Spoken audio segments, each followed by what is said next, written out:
I'm going to talk a bit about what Google wants and how we're future-proofing SEO. It's funny when we do these seminars, because people say, right, you need to produce some slides, and SEO has got so much more straightforward in the last few years that it's actually really difficult to think of things to say, because it is, a few years ago, it was really, really technical and all sorts of things going on, but now Google's made it so straightforward and yet 10 times harder. So it's really tough to figure out what to say, especially when people like Andy and Tim have gone through quite a lot of what our strategy is. So I'm going to talk a bit about what's actually happening in SEO. So I guess the key thing that we touched on is you can't rank unless you deserve to rank. And this is what a lot of businesses really struggle with these days, because if you're competing against a big brand, and big brands, you've got, let's say you're in the financial sector, you're competing against all the financial comparison sites, and that's really, really hard unless you're a big brand. So if you're someone like Direct Line, then you're a big brand, you're on TV, you probably can, if you get it right, compete against the financial comparison sites. A lot of other people just can't. Let's say you're in an industry where you might sell rugs or carpets or tables or something like that. You're competing against people like Next, John Lewis, Marks and Spencer's, and all the big retailers that have branches up and down the country. And it's really, really hard to compete against them because they can rank just by putting up a category page. And it's hard to show Google actually you deserve to rank.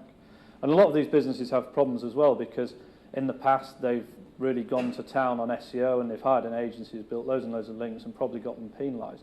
So there's entire industries that have just been wiped out in terms of SEO. So all the sort of niche e-commerce sites don't rank anymore, and they've just been replaced by the likes of Argos, Next, John Lewis, Debenhams. And it's really, really tough if you're in that position to come back, and it's really tough to show Google that actually we deserve to be at the top. So what does Google actually want?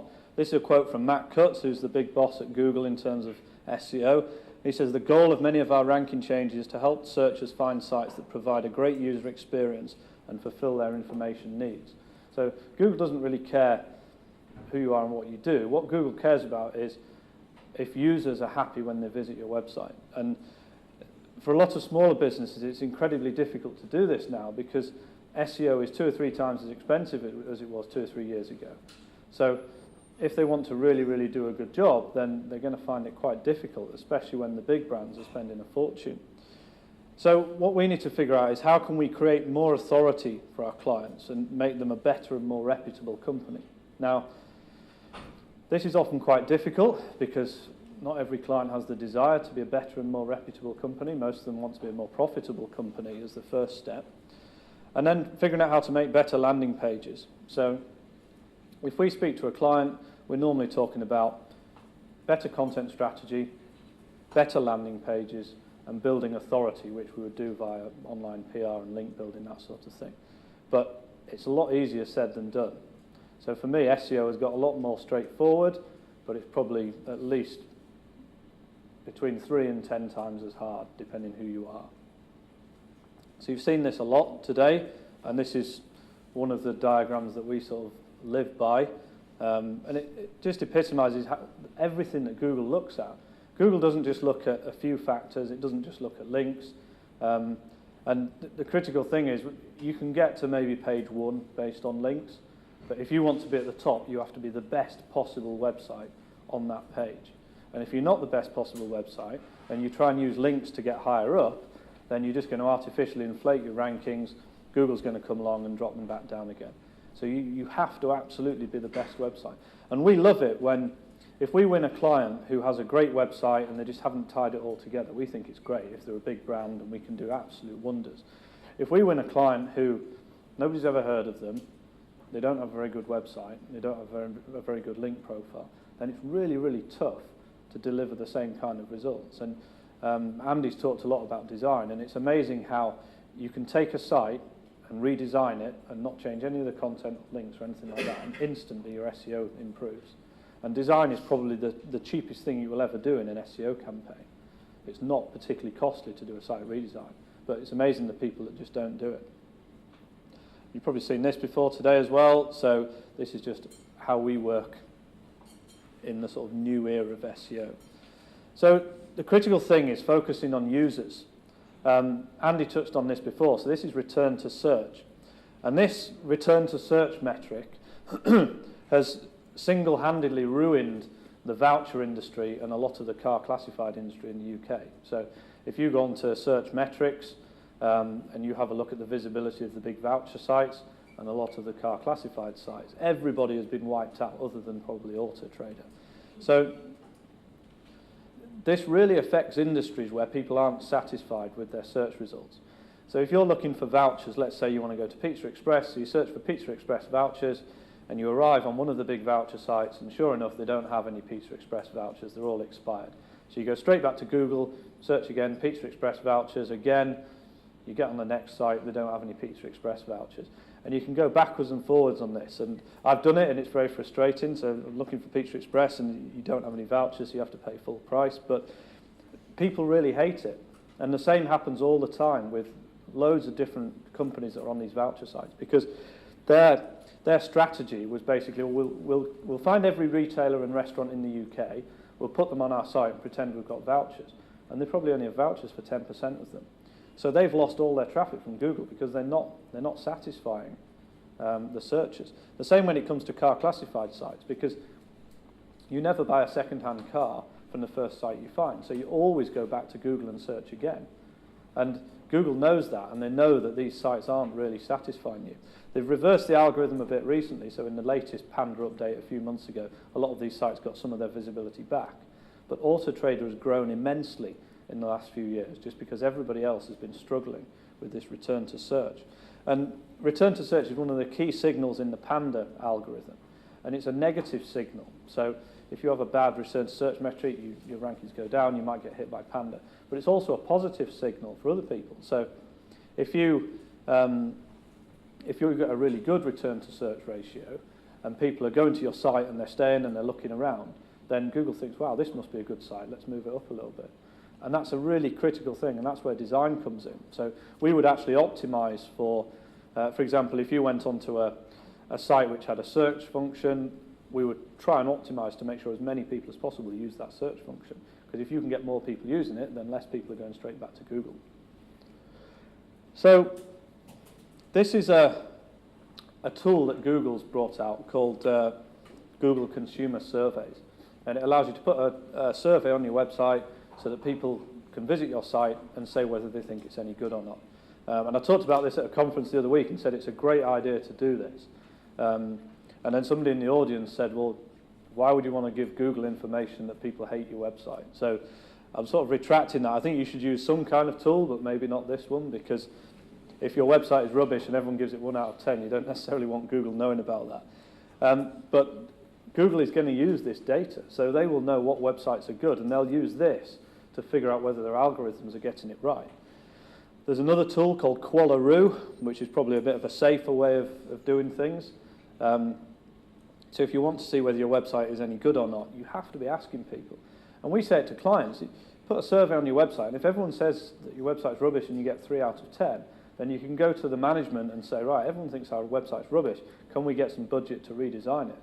Because it's very difficult to get budget to redesign a site if it's working okay, because how would you ever know if it could work any better unless you're testing? So next thing I'm going to talk about is Hummingbird. Hummingbird, it was announced by Google recently. It's the biggest rewrite of their algorithm since 2001, apparently. And the SEO industry, who spends all day, every day looking at algorithms and rankings, didn't notice it for a month until Google actually announced it. So that sort of gives you an indication of how big an impact it had. And it's quite clever that Google's managed to rewrite their entire algorithm without anybody even noticing until they told them about it. Google did this a few years ago with the caffeine update, which was designed as an infrastructure upgrade, and basically it allowed fresher indexing. And what that ended up doing was allowing loads of spam to come into the search results, because Google was indexing everything really quickly. And that's why they had to bring out things like Panda and Penguin to start penalising people. Because fresher indexing is a good thing, but you just need to keep it under control. So Hummingbird is basically a difficult thing to explain, and Google was very, very vague when they were actually telling people about it. This is the Hummingbird patent. But basically what what Hummingbird does is tries to understand the meaning of what you're searching for, rather than what you're actually searching for. So since Google was invented, the search engines originally before Google were just keyword matching search engines. Google brought some intelligence to that by looking at link data as well. But essentially what you put in the box, Google would look through all its documents, it would find documents in its index that match the keywords that you typed into the box, and then it would order them based on the links. Never particularly as good at figuring out what was going on with the actual documents and how they relate to the search query. So obviously this is quite a complex way of looking at it. The way we look at it is Google just is showing what people want and not what they actually searched for.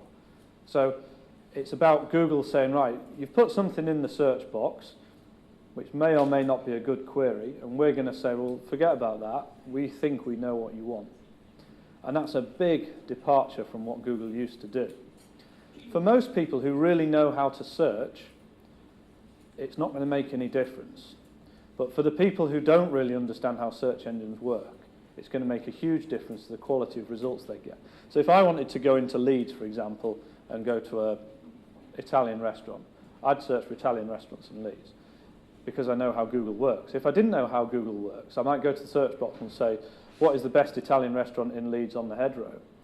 And people search like that. And that's why Yahoo Answers gets so much traffic, because people put questions into Google, and all it does is brings up other sites where people have asked that question, which may or may not have some decent answers. And if you go to Yahoo Answers, sometimes it's good, sometimes it's absolutely terrible. But the critical thing is that Google now doesn't care what you put in the search box, because they think they know better. And for people who aren't very good at searching, it's going to make an absolutely huge difference to the results that they get. So what Google's trying to do is understand which words in a query matter more, and to give those words more weight.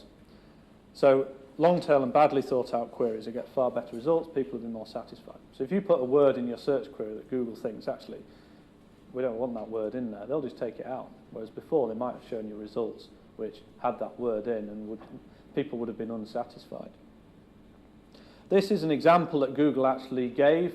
Basically, before, when you used to search for Pizza Hut calories per slice, you used to end up with a site called Fat Secret and then Calorie Lab, and Pizza Hut wasn't ranking at the top.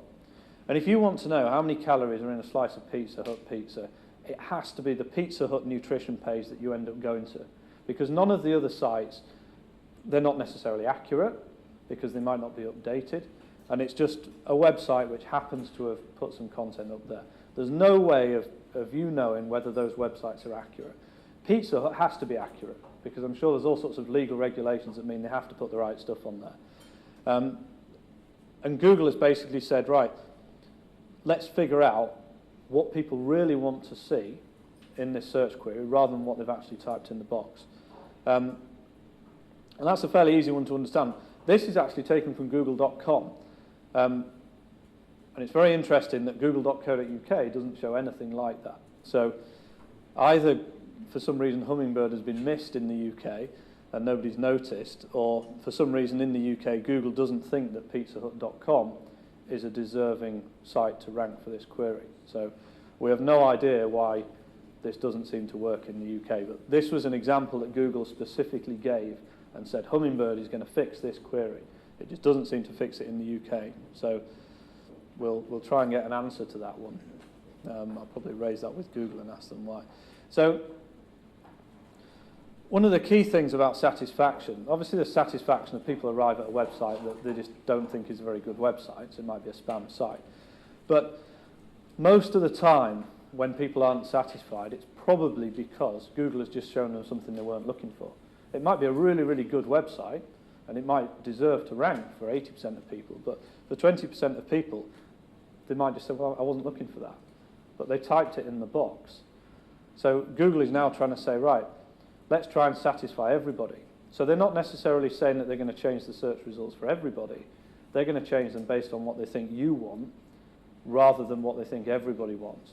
And I think that's a really, really important thing to understand from what we're about to talk about, which is understanding people a little bit more. So segmentation and personas. This is quite it's a bit of a departure from what SEO agencies normally do. And it's quite complicated, and it's a difficult thing to get into when you're talking about content strategy. So thinking about people, so there's two ways to look at it. Can Google understand what people really want? So if Google knows who you are, so let's say Andy, if Andy searches for cars, Google might say, well, we know Andy likes Fords, so we'll show him Ford at the top. If he searches for holidays, they might know he likes going to Turkey, he likes design, he likes Indian restaurants. So Google can conceivably show people totally different sets of results because they know what you like.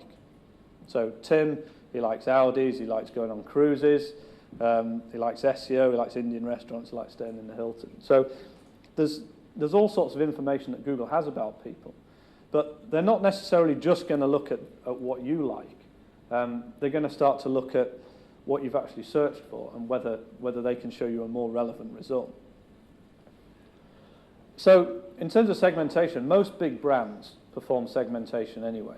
We were talking about this in a pitch the other week, and we started saying, we're going to do all this stuff, and they said, we've already done that. We've already done our audience research. We know who our customers are. We know what they like. We know what they don't like. And we can say, well, that's great, because we can use that in our content strategy. So, but nobody has really started applying this to improving content strategy in SEO. Branded 3, we're part of the St Ives group, and another business in St Ives, it's called Insight, and we're actually starting a project working with them to figure out how to really scientifically and mathematically get this nailed down in a really robust model of being able to figure out who people's customers are and how they search and what content we need to show them to make the site better for them, a better search result. And it's quite a challenge because SEO, you can probably, a normal SEO team might just say, well let's guess. Let's say, I don't know, we know Tim likes a certain type of car, so let's try and figure out what content he might like. And let's try and figure out what cars young people like or what old people like. And it's very easy to try and do it in a non-scientific way, but we just don't think that's going to work. So we're going to work with Insight, who they do this at a really high level. With big businesses, they do the profiling, the segmentation. Not from an SEO perspective, but from a normal marketing perspective. So we're going to try and work with them more to figure out how we can satisfy a much greater percentage of searchers with the content strategy that we run for our clients. So here's a case study to give you a bit of information about what Insight do. So they worked with a cruise ship, well not a cruise ship, a cruise company, one of the big ones. And the cruise company found that people were becoming less happy. So when you do your survey at the end of your cruise to say whether you like the entertainment, people weren't enjoying the entertainment. And a critical part of being a cruise company, you have to get people doing repeat bookings. So once you've been on a cruise, you have to want to go back because you have to love it so much. And if you don't like the entertainment, then you're a lot less likely to go back. And this cruise company found that the satisfaction rates with the entertainment was dropping. So they worked with Insight to figure out who are their passengers and what do those passengers like. And Insight now has a really robust model of being able to say to the cruise company, right, this particular cruise, let's say you're going around the Caribbean, these are the entertainers that you should have on the cruise to keep your customers happy. Because they would look at the people going on the cruise and they'd be able to understand by just asking some very simple questions what entertainment should be on that cruise.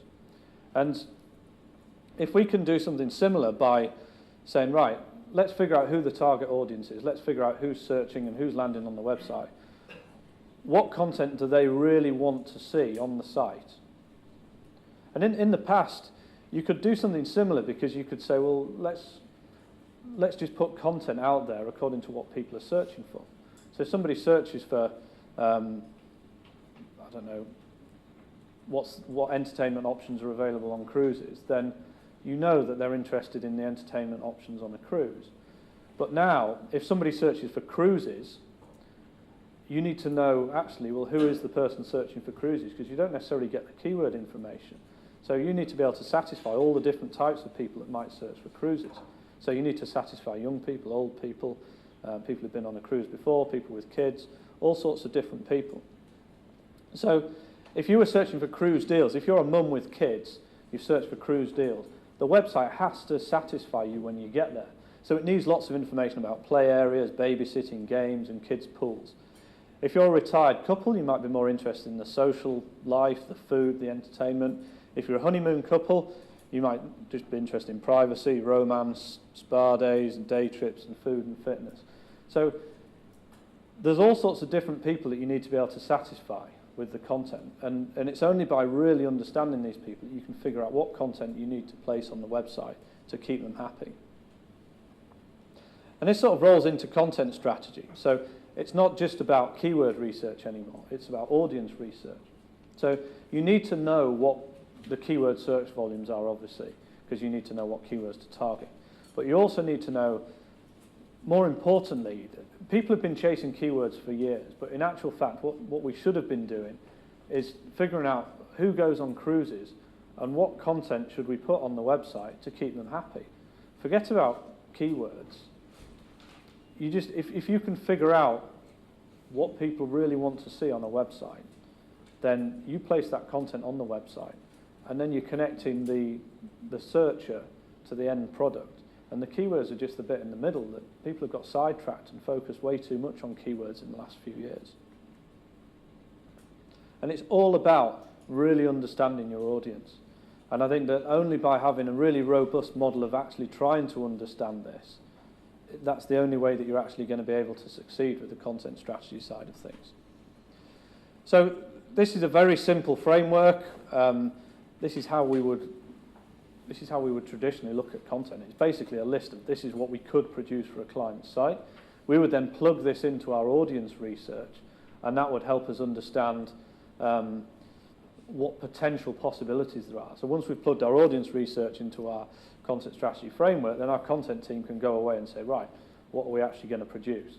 And then they can go away and sort of write a list of titles and get the project plan in place to figure out what content is actually going to end up on the site.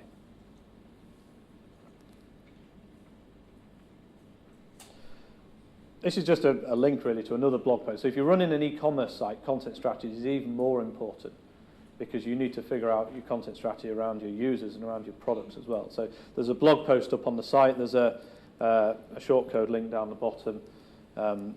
These slides will be emailed out to everybody once Felicity's got them all arranged.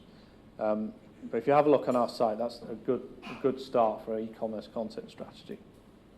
So talking about segmentation and personas brings us on to demographics.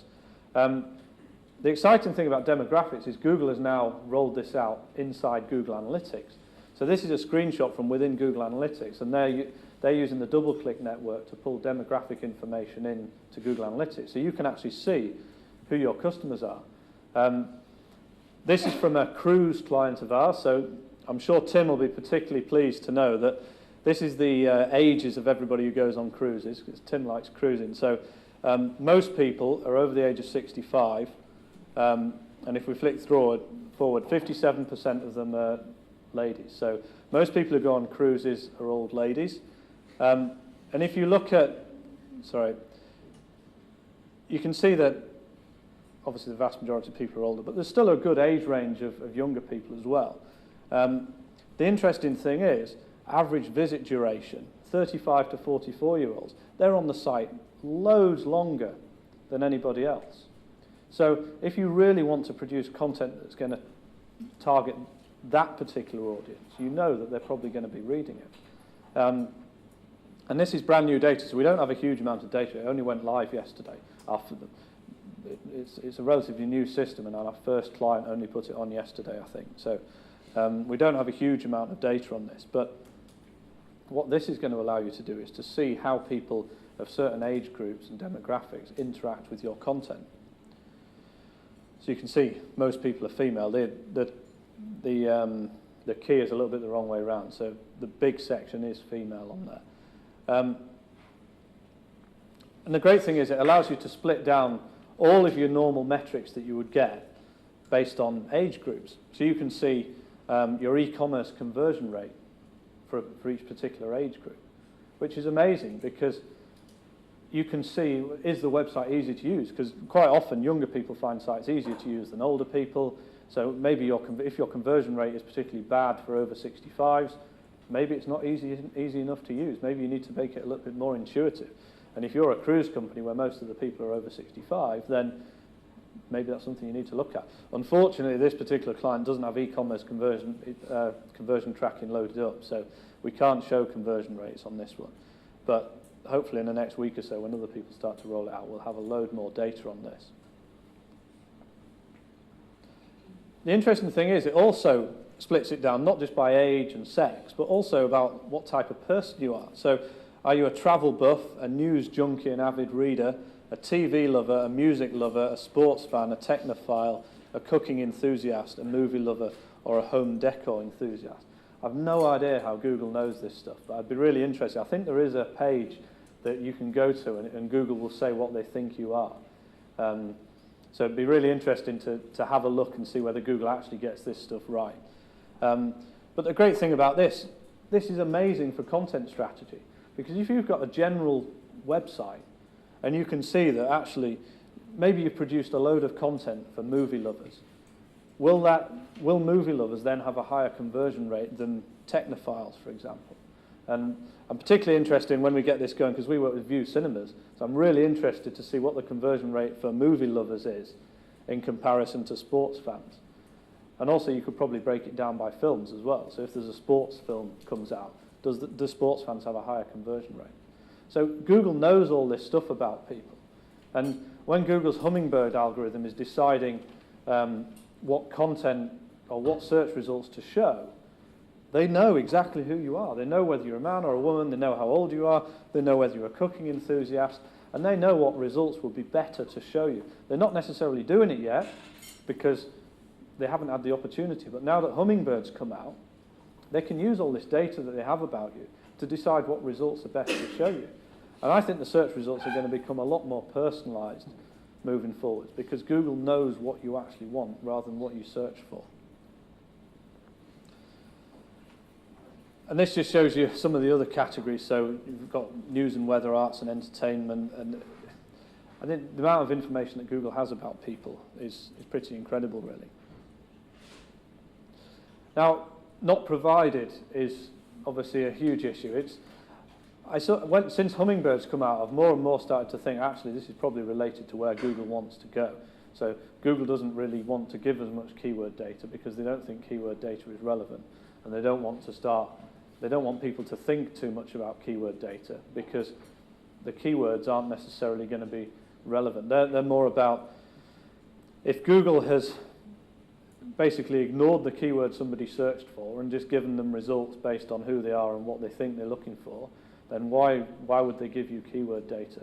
The keyword data might be totally different. So if one person searches for cruises, they might get totally different information to somebody else who's searched for cruises.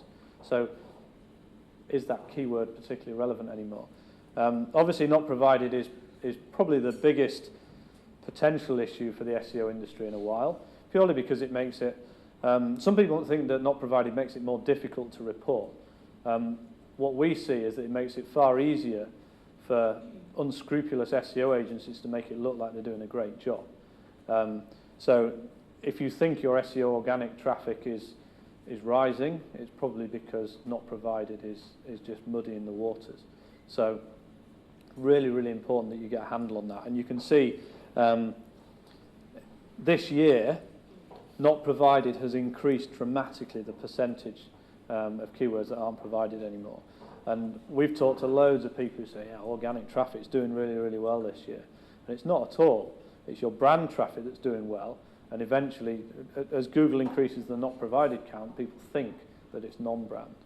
So it's really, really important that you get your tracking sorted and make sure that you have a really good understanding of what's brand and what's non-brand. Because this is going to reach, this will reach 100%, we pretty much guarantee it.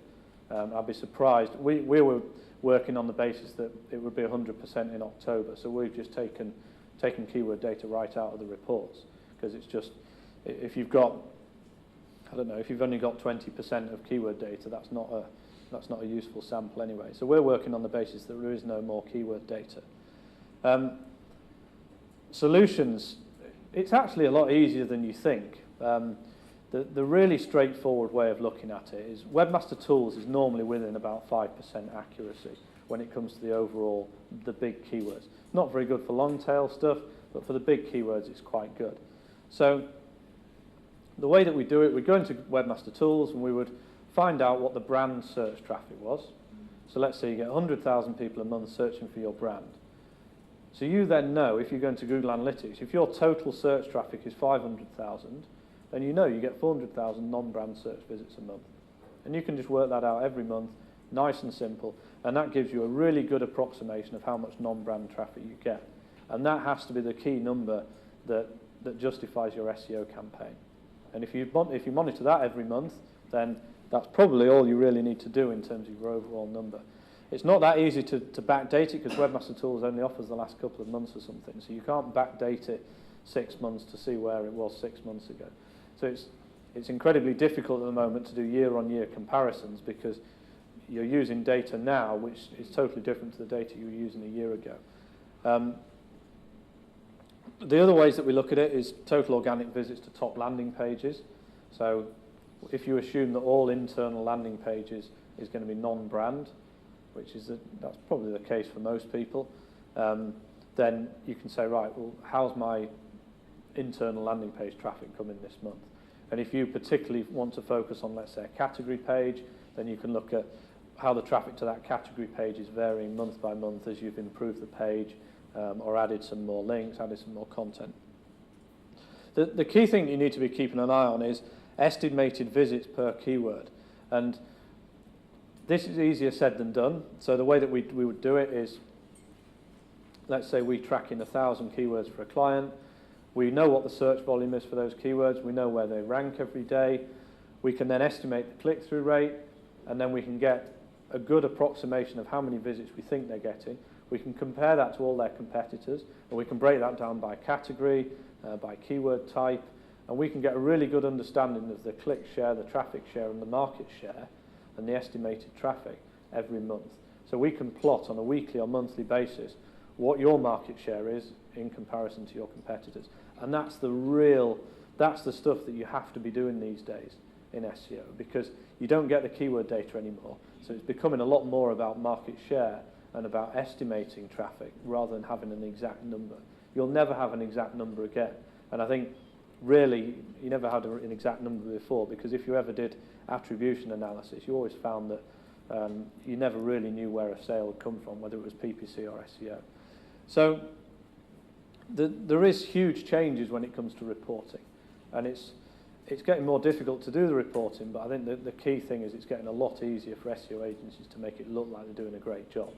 And I think that's really, really going to affect the industry over the next year or so, because there's a lot of people out there who think their traffic is doing well, and then you look at them on something like search metrics, and it's just going down.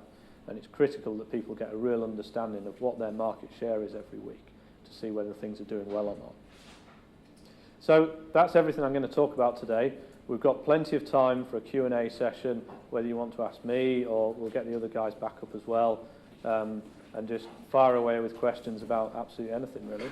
And thank you for coming.